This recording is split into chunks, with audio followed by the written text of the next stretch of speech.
الحمدللہ حمدا کثیرا طیبا مبارکا فی اللہم صلی وسلم علی نبینا محمد۔ الحمدللہ،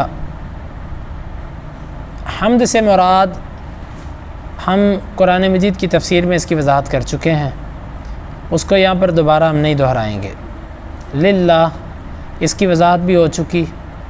اللہ تعالیٰ کی ذات جو ہے یہ اس کے لیے عام طور پر اہل علم ایک لفظ بولتے ہیں الواجب الوجود۔ واجب الوجود کا مطلب یہ ہوتا ہے کہ وہ اپنے وجود کو باقی رکھنے میں اور اس کے وجود کے قائم رہنے میں کسی کا وہ محتاج نہیں ہے، اور ازل سے تھا بلکہ زمانے اس نے پیدا کیے، تو اس لیے اہل علم اس کے لیے اکثر ایک لفظ بولتے ہیں الواجب الوجود۔ تو عام طور پر شروحات کے اندر اس کی وضاحت میں یہی لکھا ہوتا ہے علی نعمہ الظاہرۃ والباطنہ۔ نعم یہ نعمت ان کی جمع ہے۔ نعمت کسے کہتے ہیں؟ وہ فائدہ جو انسان بطور احسان کسی غیر کو پہنچاتا ہے، اس کو نعمت کہتے ہیں۔ یعنی کہ ہر وہ فائدہ جو انسان بطور احسان، کیونکہ احسان کے لفظ میں اس چیز کی طرف اشارہ ہے کہ آپ اس کو کوئی بدلہ نہیں دے رہے۔ جب آپ اس کو کسی چیز کا بدلہ دے رہے ہیں تو پھر احسان نہیں ہے، بلکہ آپ تو اس کا شکریہ ادا کر رہے ہیں۔ تو نعمت اس کو کہتے ہیں بغیر کسی احسان کے آپ کسی کو فائدہ پہنچاؤ، تو اس کے لیے نعمت کا لفظ استعمال کیا جاتا ہے۔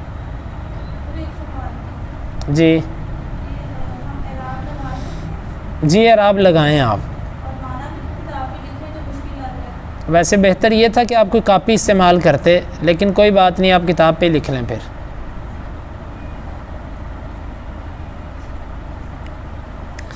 الظاہرۃ والباطنہ، وہ نعمتیں جو ظاہر ہیں اور باطن ہیں۔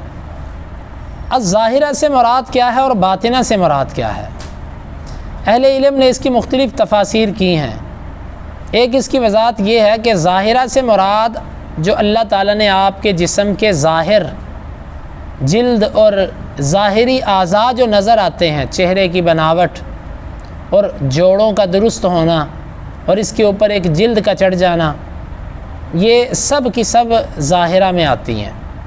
اور بعض نے ظاہرہ کے اندر جو ہے نا اسلام کو بھی داخل کیا کہ اسلام بھی اللہ کی ظاہر دکھائی دینے والی ایک نعمتوں میں سے ایک نعمت ہے، اور بعض نے اور چیزوں کو بھی ظاہرہ کے اندر شامل کیا۔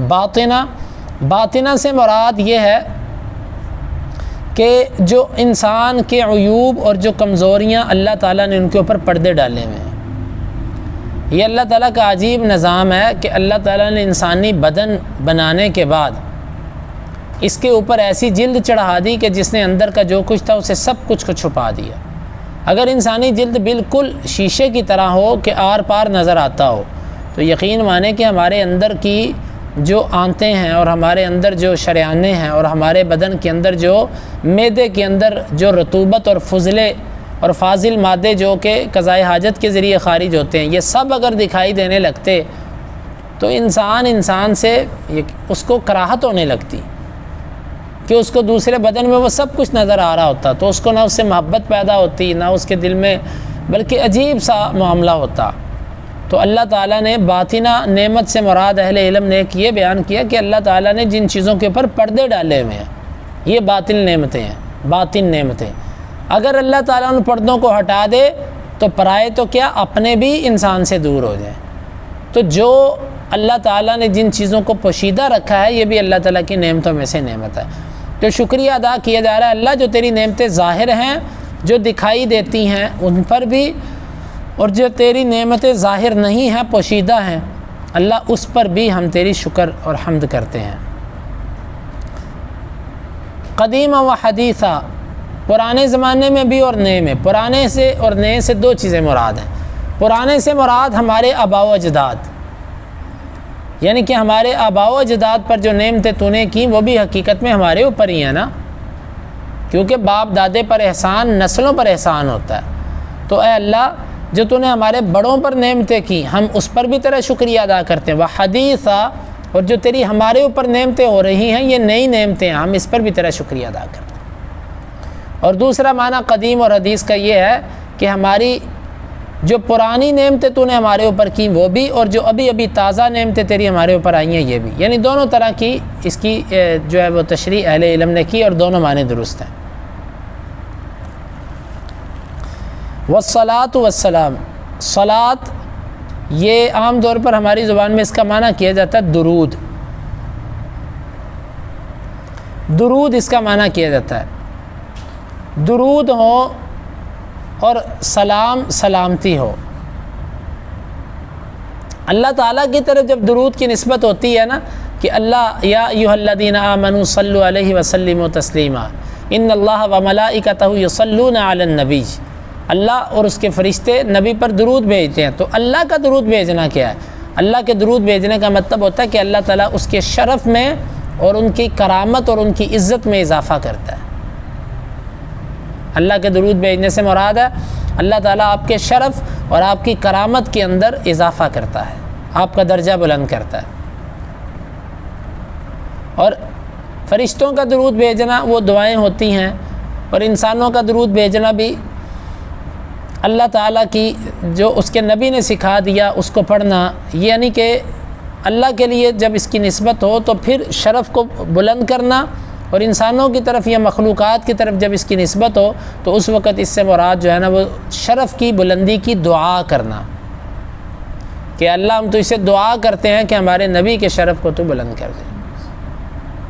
یہاں پر کچھ اہل علم نے یہ سوال بھی کیا کہ اللہ نے تو ہمیں حکم دیا تھا کہ یا ایھا الذین آمنوا صلوا علیہ وسلموا تسلیما، تم سلام بھیجو، تم درود پڑھو، تو ہم کیا کہتے ہیں؟ اللہم صلی، اللہ تو درود بھیج، حکم تو ہمیں ملا تھا تو ہم اللہ کو کہتے ہیں کہ اللہ تم بھیج۔ تو اس کا جواب اہل علم نے یہ دیا کہ یہ امر ایسا ہے کہ اپنی طرف سے، کیونکہ درود کا معنی یہ ٹھہرا ہمارے ہاں کہ شرف اور مرتبے کو بلند کرنا، تو شرف اور مرتبے کو بلند تو ہم کر ہی نہیں سکتے، وہ تو اللہ کرے گا، تو اس لیے ہم اللہ سے ہی کہتے ہیں کہ اللہ جس چیز کا تو نے ہمیں حکم دیا نا، ہم تجھ سے ہی سفارش کرتے ہیں کہ تو ہمارے نبی صلی اللہ علیہ وسلم کے اس شرف کو مزید بلند فرما۔ السلام یہ لفظ عام طور پر بولا جاتا ہے، اور اس سے مراد ہوتا ہے کہ ہر قسم کی ظاہری باطنی آفت مصیبت سے پاکی مراد ہوتی ہے۔ تو اس کا معنی یہ بنا اللہ ہم تجھ سے دعا کرتے ہیں کہ ہمارے نبی کے شرف اور کرامت اور مرتبے کو بھی بلند کر دے، اور ان کو ہر قسم کی ظاہری باطنی آفات سے جو سلامتی ہے وہ بھی تو نے عطا کر رکھی ہے، اور مزید کر علی نبی ہی اپنے نبی پر۔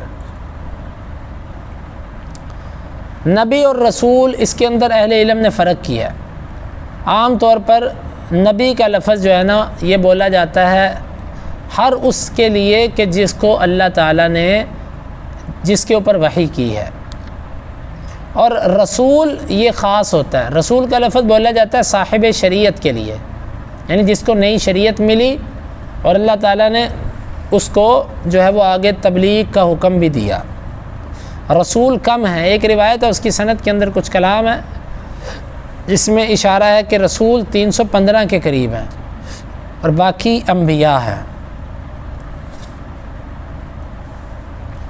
علی نبی یہی اپنے نبی پر، اصل میں نبی کا لفظ بھی جو ہے نا یہ نکلا ہے نبا سے، تو جس کا معنی ہوتا ہے خبر دینا، بڑی خبر۔ النبی کو نبی بھی اس لیے کہتے ہیں کیونکہ وہ بڑی خبر دیتا ہے، کیونکہ نبوہ کا لفظی معنی بھی بلندی ہوتا ہے، اونچی جگہ کے لیے یہ لفظ بولا جاتا ہے، تو اس اعتبار سے نبی کو نبی اس لیے کہتے ہیں کیونکہ وہ بڑی خبر دیتا ہے۔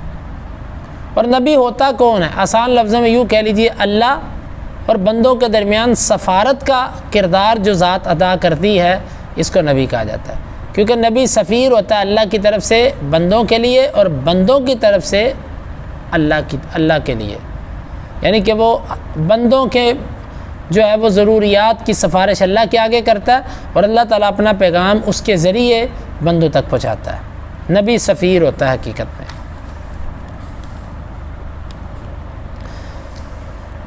علی نبیہ و رسولہ محمد.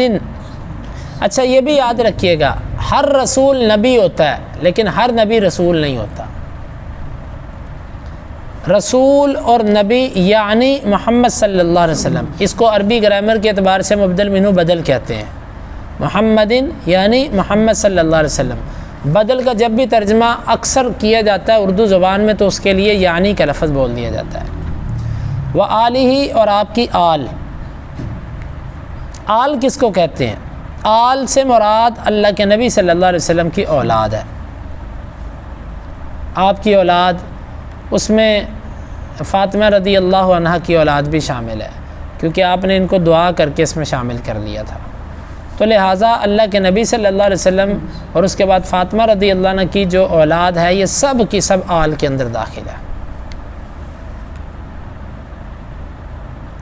وصحبہ، اور آپ کے ساتھی. ساتھیوں سے مراد یہاں پر صحابہ کرام ہیں. یہ صحابی کسے کہتے ہیں؟ اس کی تعریف عام طور پر تو لوگ یہ کرتے ہیں کہ جس نے اللہ کے نبی صلی اللہ علیہ وسلم کو حالت ایمان میں دیکھا ہو، لیکن یہ تعریف درست نہیں ہے. تعریف درست یہ ہے کہ صحابی اسے کہتے ہیں کہ جس نے حالت ایمان میں اللہ کے رسول صلی اللہ علیہ وسلم سے ملاقات کی ہو اور اس کے بعد وہ اسی پر قائم رہا ہو، اس کی موت اسی پر واقع ہوئی ہو. یہ ہے صحابی کی تعریف. تو اس اعتبار سے کیونکہ پہلی جو تعریف ہے وہ ناقص ہے، اس میں نبینے صحابی بھی تھے جنہوں نے اللہ کے نبی صلی اللہ علیہ وسلم کو دیکھا ہی نہیں. تو جب صحابی کی تعریف یہ کریں گے کہ جس نے نبی کو دیکھا ہو تو نبی نے تو پھر صحابی نہ ہوئے کیونکہ انہوں نے تو دیکھا ہی نہیں آپ کو. تو اس لیے دیکھنا نہیں بلکہ ملاقات کا لفظ بولنا چاہیے کہ جس نے اللہ کے نبی صلی اللہ علیہ وسلم سے حالت ایمان میں ملاقات کی ہو.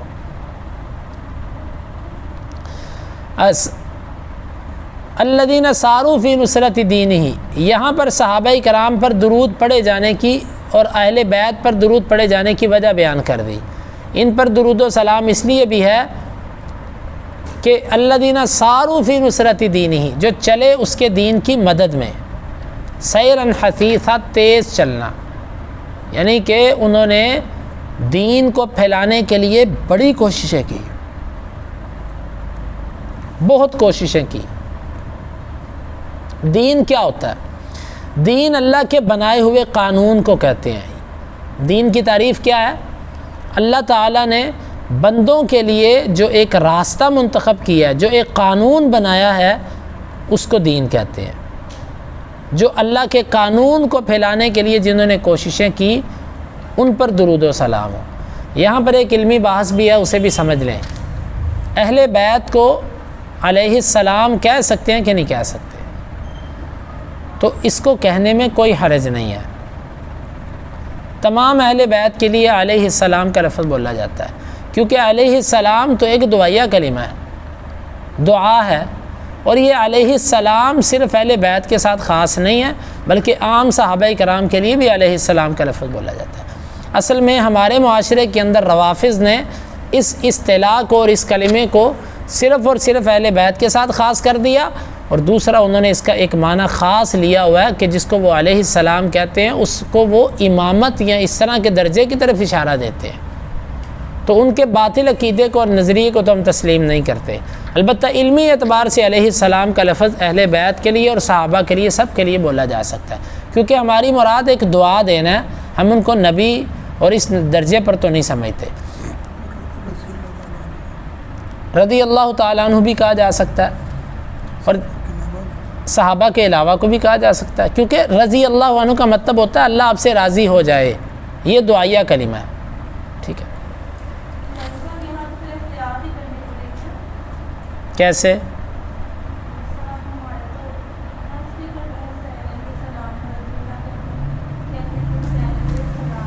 ہاں، جن کے عقیدے میں خرابی ہے نا ان کے سامنے آپ ایسا لفظ نہ استعمال کریں، لیکن ایک علمی درجے کے طور پر اب دیکھیں نا، آپ نماز کے اندر کہتے ہیں التحیات للہ والصلوات والطیبات، السلام علیک ایھا النبی ورحمۃ اللہ وبرکاتہ، السلام علینا، اور ہم پر بھی سلامتی.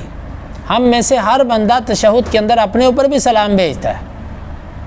تو جب اپنے اوپر بھی سلام بھیجا جاتا ہے تو اہل بیت پر کیوں نہیں بھیجا جا سکتا؟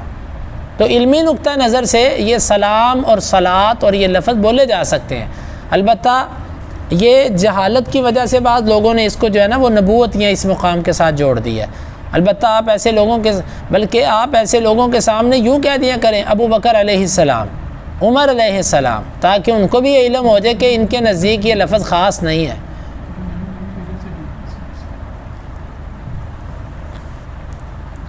الذین ساروا فی نصرت دینہ سیرا حثیثا، سیرن چلنا، حثیثا تیز، تیز چلنے سے مراد یہاں پر ہے دین کے لیے کوششیں کرنا، دین کے لیے تگ و دو کرنا، وعلی اتباعہم، اور ان کے پیروکاروں پر۔ اب دیکھیں آپ اس نقطے کو سمجھیے گا، درود اور سلام خالی صحابہ پر اور اہل بیت پر نہیں، وعلی اتباعہم، اور ان کے پیروکار، پیروکاروں سے مراد ہر وہ نیک آدمی جو ان کے نقش قدم پہ چلا، یہاں پر اس پر بھی درود و سلام کی بات ہو رہی ہے۔ والعلماء ورثۃ الانبیاء، اور جو علماء ہیں یہ انبیاء کے وارث ہیں۔ یہ ایک روایت کی طرف اشارہ ہے جو ابو داود کے اندر آتی ہے، وہ روایت تو سند کے اعتبار سے ضعیف ہے، اہل علم نے اس کو ضعیف کہا ہوا ہے کہ العلماء ورثۃ الانبیاء، لیکن بہت زیادہ مشہور ہے یہ روایت، اسی وجہ سے اہل علم اکثر اس کو بیان کرتے ہیں۔ اور ایک بڑا پیارا اس اعتبار سے شعر بھی ہے، العلم میراث النبی کذا اتا فی النص والعلماء هم وراثه، علم جو ہے نا یہ اللہ کے نبی صلی اللہ علیہ وسلم کی وراثت ہے، اور حدیث میں بھی اسی طرح آیا کہ یہ آپ کی وراثت ہے، اور علماء جو ہیں وہ آپ کے وارث ہیں۔ ما خلف المختار غیر حدیثی ہی، اللہ کے چنے ہوئے یعنی محمد صلی اللہ علیہ وسلم نے حدیث کے سوا کسی چیز کو اپنی وراثت کے طور پر نہیں چھوڑا، فینا ہمارے درمیان، فضا کا متاعہ و اثاثہ، یہی اللہ کے نبی کا سامان ہے اور یہی آپ کا ترکہ ہے، یعنی اللہ کے نبی صلی اللہ علیہ وسلم بطور وراثت اگر کوئی چیز دے کر گئے تو وہ علم دے کر گئے بس۔ اور علماء انبیاء کے وارث ہیں، یہاں پر ایک نقطے کی بات ہے کہ یہ اعزاز علماء کو حاصل ہے وارث ہونے کا، اور وارث کون ہوتا ہے؟ علم میراث کا قاعدہ ہے کہ وارث وہ ہوتا ہے الاقرب فالاقرب، جو سب سے زیادہ قریبی ہوتا ہے میت کا وارث وہ بنتا ہے۔ تو گویا کہ یہاں پر علماء کو انبیاء کے سب سے قریبی قرار دیا گیا، اسی لیے وہ انبیاء کے وارث ہیں۔ اور یہ وراثت کس چیز میں ہے کہ جس طرح انبیاء نے دعوت کا کام کیا، جس طرح انہوں نے تکالیف اختیار کی، جس طرح انہوں نے جو علم انہوں نے ہمیں دیا اس کو لینا، اس پر عمل کرنا، اس کو پھیلانا، اس کے لیے تکالیف کو برداشت کرنا، یہ سب کی سب چیزیں وراثت کے اندر آتی ہیں۔ وراثت کا خالی اتنا مطلب نہیں ہے کہ ہم اپنے ناموں کے ساتھ یہ حدیث لگا کر کہیں جی ہم نبی کے وارث ہیں۔ وارث ہونے کا مطلب ہے ان ساری چیزوں میں وراثت کا حق ادا کرو کہ جن چیزوں کو اللہ کے نبی صلی اللہ علیہ وسلم نے اپنی زندگی کے اندر برداشت کیا، دعوتی مشکلات اور پریشانیاں، اور یہ پھر ان کے لیے دعائیں اور اخلاص، اور یہ سب کی سب چیزیں اس میں شامل آ جاتی ہیں۔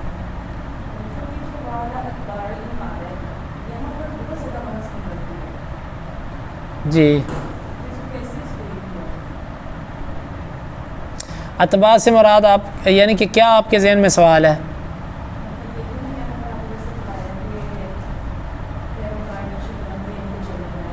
جی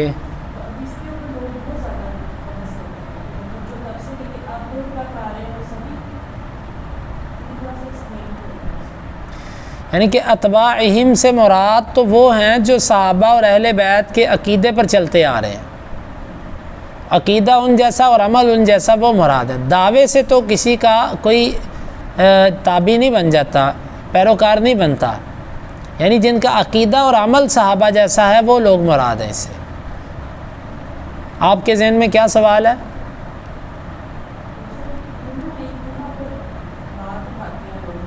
جی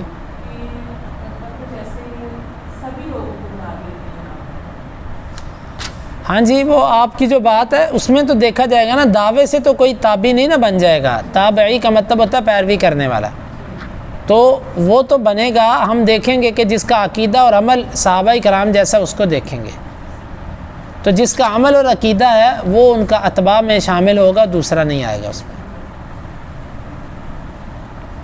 اکرم بہم وارثا و موروثا، اکرم بہم یہ فعل تعجب ہے، اس کا معنی یوں کیا جائے گا کس قدر معزز ہیں وہ وارثہ، وارث ہونے کے اعتبار سے، یعنی یہ علماء کس قدر معزز ہیں کہ وارث بن گئے، و موروثہ اور وہ ورثہ کس قدر معزز ہے۔ وارث سے مراد علماء کہ وہ علماء کس قدر معزز ہیں جو وارث ہوئے، اور وہ ورثہ کس قدر معزز ہے کہ جس کا وارث ہوا گیا۔ اور دوسرا اس کا معنی اکرم بہم وارثا و موروثا، کس قدر معزز ہیں وہ علماء وارث بننے کے اعتبار سے، و موروثا اور وارث بنائے جانے کے اعتبار سے، وہ اپنے پہلوں کے لیے وارث تھے، یعنی ہمارے اعتبار سے وہ وارث تھے، اور پہلوں کے اعتبار سے وہ موروث تھے، وارث بنائے گئے تھے۔ اور اسی طرح یوں بھی کہہ سکتے ہیں کہ وہ اپنے پہلوں کے وارث اور ہمارے وہ مورث، ہمیں وہ وارث بنانے والے بھی ہیں اور موروث بھی ہیں، یعنی ان کا وارث بھی بنا گیا ہے۔ سمجھ آ گئی اتنی؟ اما بعد حمد و ثنا کے بعد بس کریں کہ آگے چلیں؟ جی